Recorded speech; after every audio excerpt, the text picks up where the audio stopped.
Hello friends, आप देख रहे हैं लॉगियन चैनल। हम डिस्कस कर रहे हैं कॉन्ट्रैक्ट की एक लेक्चर सीरीज। और आज के इस टॉपिक में हम लोग पढ़ेंगे एक्सेप्टेंस या प्रतिग्रहण के बारे में कि प्रतिग्रहण या एक्सेप्टेंस क्या होता है। थोड़ा सा धुंधला दिख रहा है, उसके लिए माफ़ी चाहते हैं। आगे आपको क्लियर दिखिएगा, ठीक है। धारा 2B में परिभाषित है ये। देखिए यहाँ पे अभी तक मैं आपको जो क्वेश्चन आंसर फॉर्मेट में दिखा रहा था वो बीच बीच में दिखाऊंगा। अब आपको मैं टॉपिक वाइज ऐसे ही दिखा देता हूँ, पॉइंट्स में पढ़ा देता हूँ, बाकी आपको उसको विस्तार से लिखना है, ठीक है। तो अब मैं यहाँ पे बता देता हूँ कि क्या क्या हम लोग पढ़ेंगे कि धारा 2B में परिभाषित किया गया है प्रतिग्रहण को। वैध संविदा के आवश्यक तत्व क्या क्या होते हैं और धारा 3, 4, 5, 7 में क्या प्रावधान है प्रतिग्रहण के बारे में, ठीक है। तो 2, 3 यहाँ से प्री के भी क्वेश्चन बनते हैं कि प्रतिग्रहण की परिभाषा कहाँ दी गई है। तो ये आपको पता होना चाहिए कि प्रतिग्रहण की जो परिभाषा है वो धारा 2B में दी गई है, ठीक है। इसे टूखा हिंदी में कहते हैं।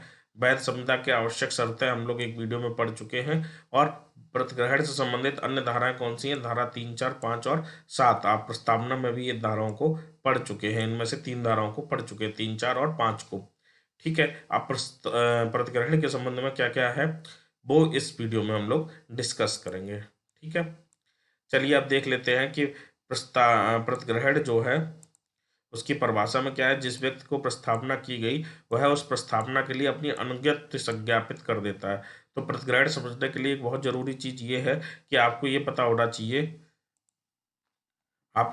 चाहिए कि प्रस्तावना जो है उसकी परिभाषा क्या है। तो उस प्रस्तावना में किसी कार्य को या किसी लोग को करने के लिए उसके लिए दूसरे व्यक्ति की अनुज्ञप्ति सत्यापित करने के आशय से दूसरे के सामने जो प्रेजेंट किया जाता है वो प्रस्तावना। हमने रॉ परिभाषा बता दी, बाकी पूरी तरीके से जो परिभाषा है वो आपको प्रस्तावना वाले टॉपिक में मिल जाएगी। तो जो अनुमति मांगी गई थी, जिस अनुमति का प्राप्त करने का आशा था, अगर वह अनुमति मिल जाती तो उसको क्या कहते हैं? एक्सेप्टेंस कहते हैं, ठीक है। प्रस्ताव यह कहा जाता है कि उसने प्रस्तावना का प्रतिग्रहण कर लिया है। उदाहरण देख लेते हैं। मान लीजिए 10 रुपए का एक पेन है, ठीक है। ए पेन को खरीदना चाहता है और ए ने कहा मैं आपका ये पेन 10 रुपए में खरीदना चाहता हूँ, और बी ने बेचने की सहमति दे दी कि ले लो। ये हो गई एक्सेप्टेंस। बस इतना सिंपल है। देखिए, आप जब बाजार जाते हैं, सब्जी खरीदते हैं, कोई भी सामान खरीदते हैं, तो आपको टाइम टाइम पे प्रस्तावना, प्रतिग्रहण, इन सबको देखने को मिलता है कि क्या है, ठीक है। अब प्रतिग्रहण की आवश्यक शर्तें क्या क्या है कि ये समय की समाप्ति से पहले हो। अगर कोई प्रस्तावना में समय दिया गया है कि इतने टाइम में आपको एक्सेप्टेंस करना है, ये उससे पहले हो जाना चाहिए, ठीक है। ये किस तरीके का हो सकता है? अभिव्यक्त भी हो सकता है और ये विवक्षित भी हो सकता है। मतलब इम्प्लाइड भी हो सकता है और बोल के भी किया जा सकता है। केस है ब्रॉकडेन बना मेट्रोपॉलिटन एम रेलवे कंपनी। इसमें कहा गया संविदा की विषय वस्तु का मूल्य बढ़ गया है, इसके बाद ऑर्डर है, तो यह विवक्षित स्वीकृति है। मान लो दो ए और बी दो कोई व्यापार करते हैं, ठीक है। ए और बी कोई बिजनेस कर रहे हैं। तो ए ने बी को ऑर्डर दिया, ठीक है। बी ने उसकी पूर्ति कर दी। अब ए ए बी ने उसके पास रेट लिस्ट भेजी जिसमें बढ़ी हुई रेट लिस्ट थी, ठीक है। तो ए ने फिर से ऑर्डर दे दिया। तो ये माना जाएगा कि अगर इस पर रेट लिस्ट में बात भी नहीं हुई लेकिन ए को चूंकि रेट लिस्ट प्राप्त हो चुकी है, तो उसने अपनी इम्प्लाइड सहमति दे दी उस बढ़े हुए रेट पर, ठीक है। ऑर्डर दे के अपनी इम्प्लाइड सहमति दे दी, ठीक। तो इस तरीके से विवक्षित प्रस्तावना और एक्सेप्टेंस हो गई। उचित रूप से स्वीकृति। उचित रूप से स्वीकृति कैसे दी जा सकती है? किसी कृत्य या लोभ को करके, ठीक है।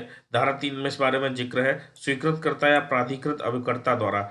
स्वीकृति किसके द्वारा की जा सकती है? तो ये स्वीकृति उस व्यक्ति के द्वारा की जा सकती है जिसे प्रपोजल दिया गया है, पहली चीज। और दूसरा, प्रपोजल जिसको प्रपोजल दिया गया और उसका अगर कोई अभिकर्ता है तो उसके द्वारा स्वीकृति की जा सकती है, ठीक है। सामान्य प्रस्तावना से स्वीकृति की संसूचना देना आवश्यक नहीं है।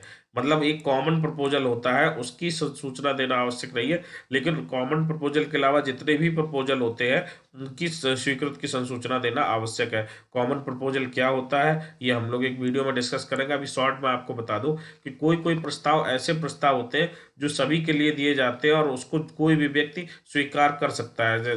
ये दो इंपॉर्टेंट केस है कॉमन प्रस्ताव के। Carlill versus Carbolic smoke ball company और लालमन शुक्ला बनाम गौरी दत्त। इसमें क्या हुआ था कि एक कार्बोलिक स्मोक बॉल कंपनी थी। इसने कहा कि हमारी जो ये हमने कैप्सूल बनाया है, एक तरीके की गैस बनाई थी, उसको अगर आप पानी में डाल के भाप लेते हैं तो आपको कभी भी सांस संबंधी कोई समस्या नहीं होगी। तो ये एक प्रपोजल दिया था। ये प्रपोजल किसके लिए था?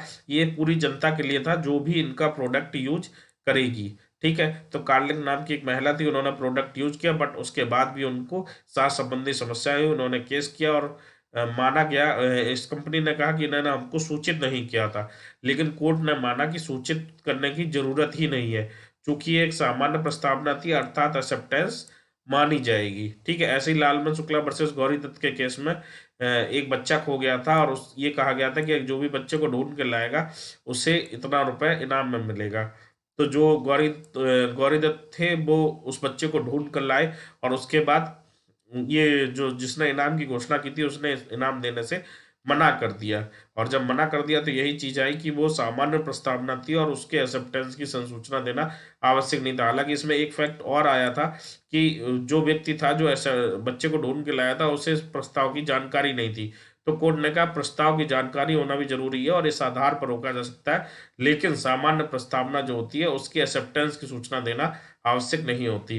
थोड़ा सा इंटेंस हो गया, आपको समझने में दिक्कत हुई होगी, हम सामान्य प्रस्तावना को एक अलग वीडियो में भी डिस्कस करेंगे, यहाँ मैंने शॉर्ट में आपको बता दिया। ठीक है, अपरिचित व्यक्ति द्वारा दी गई स्वीकृति सूचना वैध नहीं होती। अच्छा, अब यहाँ पे ये चीज है, स्वीकृतकर्ता या प्राधिकृत अभिकर्ता द्वारा ही स्वीकृति दी जा सकती है। कोई अपरिचित व्यक्ति आ गया और उसने स्वीकृति दे दी तो ये वैध नहीं होगी। ठीक है, जैसे मान लीजिए आपने किसी को पत्र लिखा कि क्या आप मेरा मकान खरीदना चाहते हैं, मैं अपना मकान 10 लाख रुपए में बेचने को तैयार हूँ, तो उधर से एक्सेप्टेंस जिसने दी वो उस पर ना तो जिस व्यक्ति को आपने प्रस्तावना की थी वो व्यक्ति था, ना उसका कोई अभिकर्ता था। तो ऐसी स्थिति में फिर जिसने भी एक्सेप्टेंस दी वो वैलिड नहीं मानी जाएगी जब तक कि उस पर कोई ऐसी चीज नहीं होगी कि जिसको आपने प्रस्ताव दिया था उसी ने स्वीकृति दी है। ठीक है, धारा 7 इंपोर्टेंट हो जाती है स्वीकृति के रूप में। स्वीकृति पूर्ण व शर्त रहित होनी चाहिए, ये बहुत इंपॉर्टेंट पॉइंट है। पूर्ण और शर्त रहित समझ लेते हैं कि कोई भी बदलाव नहीं होना चाहिए, पूर्ण और शर्त रहित होनी चाहिए, मतलब जैसा प्रस्ताव दिया गया है वैसा ही एक्सेप्ट किया गया हो। ठीक है, अगर उसमें कोई भी बदलाव है तो फिर ये स्वीकृति नहीं मानी जाएगी। अब एग्जाम्पल देख लेते हैं। ए ने बी से कहा कि 10 लाख रुपए में तुम अपना मकान हमको बेच दो, और बी ने कहा कि मैं 10 लाख रुपए में मकान नहीं बेचूंगा, मैं तो 11 लाख रुपए में बेचूंगा। ठीक है, तो ये क्या हो गया, ये एक तो प्रस्ताव हो गया जो हम लोगों ने एक वीडियो में पढ़ा है, या फिर और ये एक तो एक्सेप्टेंस नहीं मानी जाएगी। दूसरा एक और इसका एग्जाम्पल हो सकता है, वो एग्जाम्पल है जैसे ए ने बी से कहा कि 10 लाख रुपए में तुम मेरा मकान खरीद लो, तो बी ने कहा कि 10 लाख रुपए में मकान और मकान में रखा फर्नीचर दोनों ही खरीद लूंगा।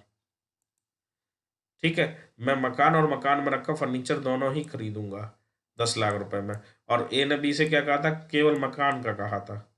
ठीक है, तो ऐसी कंडीशन में क्या होगा, अब ये जो स्वीकृति दी गई, स्वीकृति तो उसने 10 लाख रुपए में मकान तो आ रहा है ना, लेकिन उसमें शर्त जोड़ दी कि फर्नीचर भी उसमें लेना है मुझे, तो ये क्या हो गया, शर्त रहित नहीं रह गया और इसलिए ये एक्सेप्टेंस नहीं मानी जाएगी। मतलब एज इट इज होनी चाहिए जैसा का प्रस्ताव किया गया है, अगर उसमें कोई भी परिवर्तन होता है तो उसे एक्सेप्टेंस नहीं माना जाता है। ठीक है, युक्त युक्त ढंग से होने चाहिए, अगर स्वीकृति युक्त युक्त ढंग या बेहद ढंग से नहीं की गई है तो प्रस्तावक को चाहिए कि वह प्रतिग्रहणकर्ता से युक्त युक्त ढंग से प्रतिग्रहण करने का आग्रह ग्रहण करने का आग्रह युक्त युक्त ढंग से किया जाना चाहिए, मतलब रीजनेबल तरीके से किया जाना चाहिए।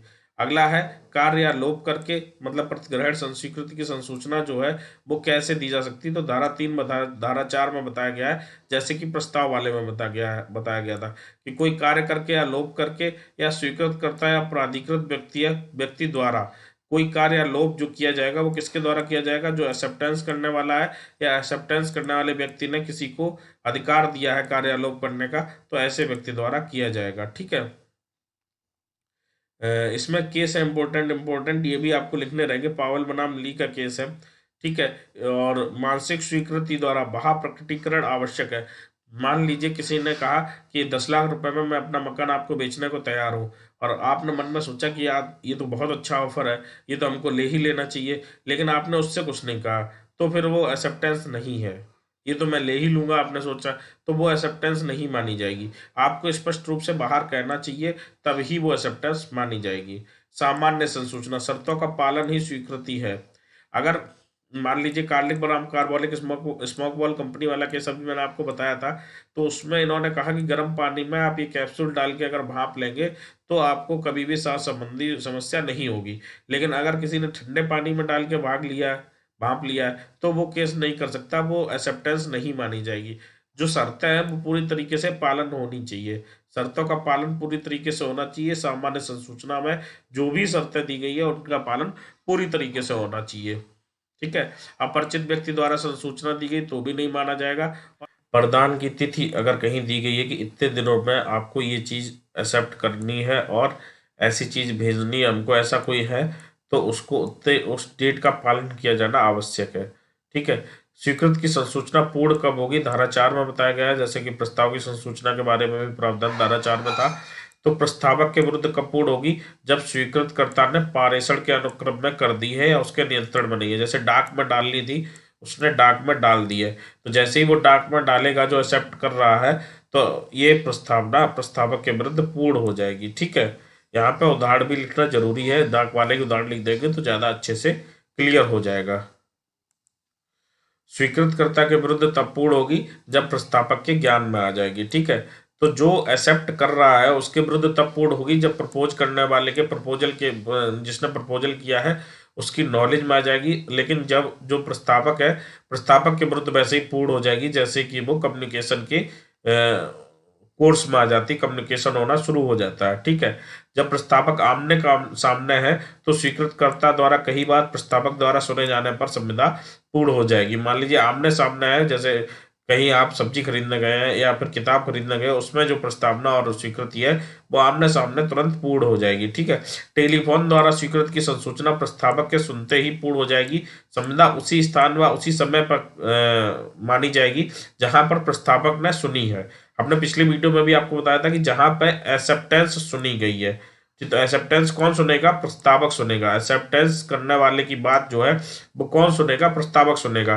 तो उस स्थान पर पूर्ण होगी जहां पर एक्सेप्टेंस सुनी गई है, जहां पर प्रस्तावक ने उसको सुना है। ये क्वेश्चन भी आता है, इसलिए यहाँ पे क्लियर करना जरूरी है कि प्रस्तावना वहां पर पूर्ण होगी जहां पर एक्सेप्टेंस सुनी गई है। ठीक है। अगला है डाक के माध्यम से, तार के माध्यम से। तो तार के या डाक के माध्यम से जैसे ही प्रतिग्रहीता डाक में डालता है प्रस्तावक के विरुद्ध पूर्ण हो जाती है, और जैसे ही प्रस्तावक के ज्ञान में आ जाती है प्रतिग्रहीता के विरुद्ध पूर्ण हो जाती है। ठीक है। अब एक्सेप्टेंस का रिवोकेशन अगर करना है तो कब तक किया जा सकता है और कैसे किया जा सकता है, ये धारा 5 में बताया गया है। तो तार या डाक द्वारा दी गई स्वीकृति केवल तभी तक वापस ली जा सकती है जब तक प्रस्तावक के ज्ञान में ना आ जाए। मान लीजिए आपने एक लेटर भेजा और वो लेटर अभी पहुंचा नहीं है एक्सेप्टेंस का, और आपका विचार बदल गया, आप एक्सेप्टेंस को रिवोक करना चाहते हैं, वापस लेना चाहते हैं, तो आप तभी तक वापस ले सकते हैं जब तक कि वो लेटर पहुंचता नहीं है। लेकिन अगर वो लेटर पहुंच गया तो आप वापस नहीं ले पाएंगे। ठीक है। कभी कभार ऐसा होता है कि जैसे एक्सेप्टेंस भेजी गई और तुरंत रिवोकेशन का लेटर भेज दिया गया और दोनों लेटर साथ में पहुंचते हैं, तो क्या होगा, तो ऐसे मामले में रिवोकेशन माना जाएगा। ठीक है। ये भी स्पष्ट कर लीजिए कि अगर दोनों लेटर साथ में पहुंचते हैं तो रिवोकेशन माना जाएगा। ये लिखा भी है, यदि प्रतिग्रहण और प्रतिसंग्रहण मतलब एक्सेप्टेंस और रिवोकेशन दोनों का लेटर साथ में पहुंचे तो प्रतिसंग्रहण माना जाएगा। अब देख लेते हैं अनंतिम स्वीकृति क्या होती है। जब स्वीकृतकर्ता शर्त लगा दे कि यह अनंतिम स्वीकृत है जब तक कि वह अंतिम स्वीकृत नहीं देता है, तो इससे संविदा का निर्माण नहीं होता है। जैसे मान लीजिए किसी ए ने बी को प्रस्ताव किया कि मैं 10 लाख रुपए में मकान खरीदना चाहता हूँ, लेकिन सॉरी बेचना चाहता हूँ, आप खरीदोगे। तो स्वीकृतकर्ता ने कहा कि मुझे 2 दिन का मोहलत दे दीजिए, आप ये मान लीजिए मैं तैयार हूँ, लेकिन 2 दिन बाद मैं 100% कंफर्म कर दूंगा। तो ये अंतिम स्वीकृति नहीं हुई, लेकिन ये अनंतिम स्वीकृति हो गई। तो अब एक क्वेश्चन ये उठता है, क्या जो अनंतिम स्वीकृति होती है, या इसको एक तरीके से कह सकते हैं कि सूचना से पहले एक थोड़ी सी कंफर्मेशन बची है, तो क्या ये कॉन्ट्रैक्ट का सृजन करती है। तो यह साफ साफ लिखा है कि इससे संविदा का निर्माण नहीं होता है। संविदा तभी होगी जब पूर्ण स्वीकृति होगी, क्योंकि धारा 7 भी तो आपको ध्यान में रखनी है, जहां शर्त रहित और पूर्ण स्वीकृति जरूरी है। ठीक है। क्या मौन रहना स्वीकृति है, क्या मौन रह के भी स्वीकृति हो सकती है। तो अभिव्यक्ति प्रकटीकरण चाहे शब्दों द्वारा हो या आचरण द्वारा, यह जरूरी नहीं है कि शब्दों द्वारा ही हो। ठीक है। तो मौन रहना स्वीकृति नहीं है, प्रकटीकरण होना चाहिए। यहाँ पे मौन का ये मतलब नहीं है कि शब्द नहीं बोल रहे, अगर आचरण से भी, जैसे मान लीजिए किसी ने मौन व्रत रख लिया, ठीक है। मौन व्रत जानते हैं ना क्या होता है, कि बोलता नहीं है व्यक्ति। और वो दुकान पे गया, उसने इशारे से पूछा कि क्या ये ये पेन कितने रुपए का है। उसने कहा ये 10 रुपए का है। उसने निकाल के 10 रुपए दिए और उसको पेन मिल गया। तो यहाँ पे क्या मौन रह के उसने स्वीकृति दी कि नहीं दी, लेकिन कैसे दी, आचरण द्वारा दी। जब 10 रुपए निकाले वो क्या है, आचरण है, तो इसको मौन नहीं माना जाएगा। लेकिन अगर कोई ऐसे कहता है, जैसे मान लीजिए उसने कहा कि हम अपना मकान आपको 10 लाख रुपए में बेचने के लिए तैयार है, लेकिन वो चुप रहा, तो ऐसे समय में उसको भले ही वो मन में सोच रहा है कि हम 10 लाख रुपए में खरीद लेंगे, ये बहुत अच्छा ऑफर है और मैं इसको अपने हाथ से नहीं जाने दूंगा, ये सब सोच रहा है, लेकिन ऐसे में मौन रहना स्वीकृति नहीं मानी जाएगी जब तक कि उसने स्पष्ट रूप से, मतलब या तो शब्दों द्वारा प्रकट होना चाहिए या आचरण द्वारा प्रकट होना चाहिए, मेन चीज ये है। ठीक है, इन दोनों द्वारा अगर प्रकट नहीं है तो उसको नहीं माना जाएगा। इसमें एक केस भी है हेल्टॉस बनाम बिंडले का। ठीक है, इसमें भतीजा था, वो उसने मतलब कहना चाहिए चाचा ने उससे घोड़ा लिया, चाचा जो घोड़ा था वो लिया, तो भतीजे ने मतलब मौन रहा और उसने ये नहीं बताया कि चाचा हम आपको घोड़ा बेचेंगे या नहीं बेचेंगे। तो ऐसी स्थिति में भतीजे का मौन रहना था, वो स्वीकृति नहीं मानी गई। ठीक है, स्वीकृत का स्वभाव और महत्व क्या होता है, तो एंसन महोदय ने एक बहुत अच्छा स्टेटमेंट दिया है और बहुत फेमस स्टेटमेंट है। कभी कभी ये डायरेक्ट क्वेश्चन में भी आ जाता है कि स्वीकृतियां ऐसी हैं जैसे गन पाउडर की ट्रेन में जलती हुई दिया सलाई, दोनों के मिलन का ऐसा परिणाम होता है कि उसे वापस नहीं लाया जा सकता। तो इनके कहने का मतलब ऐसा था, इन्होंने स्वीकृत के बारे में ये बात इसलिए कही कि देखिए, ए ने बी को प्रस्ताव दिया, ठीक है, ए ने बी को प्रस्ताव दिया और बी ने एक्सेप्टेंस दी, तो ये क्या हो गया, ये कॉन्ट्रैक्ट हो गया। ये क्या हो गया पूरा, ये कॉन्ट्रैक्ट हो गया। ए ने बी को प्रस्ताव दिया और बी ने एक्सेप्टेंस दी, तो ये हो गया कॉन्ट्रैक्ट। अब इसको फिर से वापस नहीं लाया जा सकता। जब तक ए ने बी को प्रस्ताव दिया था लेकिन बी ने एक्सेप्टेंस नहीं दी थी, तब तक वापसी का चांस था। तब तक ये भी चांस था कि ए अपना प्रस्ताव वापस ले ले और बी एक्सेप्टेंस ही ना दे। लेकिन जैसे ही ए ने बी को एक्सेप्टेंस दिया और बी के जैसे ही ये प्रस्ताव था, ये स्वीकृति ए के ज्ञान में आ गई, वैसे ये कॉन्ट्रैक्ट बन गया और कॉन्ट्रैक्ट को वापस नहीं लिया जा सकता। जिस तरीके से गन पाउडर में अगर जलती हुई तीली लगा दो तो गन पाउडर जल उठेगा, फिर चाहे आप उस आग को बुझाइए या कुछ भी कीजिए, वो वापस पूर्व स्थिति में नहीं आ सकता। इस यही कहना है एंसन महोदय का कि जैसे ही एक्सेप्टेंस होती है वैसे ही कंडीशन ऐसी आ जाती है कि अब उसे वापस लाया नहीं जाया जा सकता। ठीक है, जो व्यक्ति संग्रहण करता है उसके विरुद्ध संसूचना तब पूर्ण होती है जब वह भेजता है। जिसके प्रति संग्रहण की जा रही है उसके विरुद्ध तब पूर्ण होती है जब उसके ज्ञान में आ जाती है। पहले भी हम लोग पढ़ चुके हैं। तो एक्सेप्टेंस के बारे में जो भी इंपोर्टेंट पॉइंट थे हमने यहाँ पर डिस्कस। एक छोटे से वीडियो में मैं और आपको एक बार क्रम से बता दूंगा कि संग्रहण में आपको क्या क्या पढ़ना है। हालांकि 2 भी पढ़ लीजिएगा, ठीक है, और 3 4 5 7 धाराएं पढ़ लीजिएगा। ये 3 4 धाराएं और 2 भी पढ़ लेंगे तो कंफर्म हो जाएगा। लेकिन ये पूरा लिखना नहीं है, आपको क्वेश्चन के आधार पर लिखना है। जैसा क्वेश्चन है उसी तरीके से आपको आंसर लिखना है। ठीक है, अगले वीडियो लेक्चर में मिलेंगे। कैसा लग रहा है आपको ये वीडियो सीरीज, आप हमको कमेंट बॉक्स में बताइए ताकि हम इसी तरीके की और वीडियो सीरीज आपके लिए लाते रहें। धन्यवाद।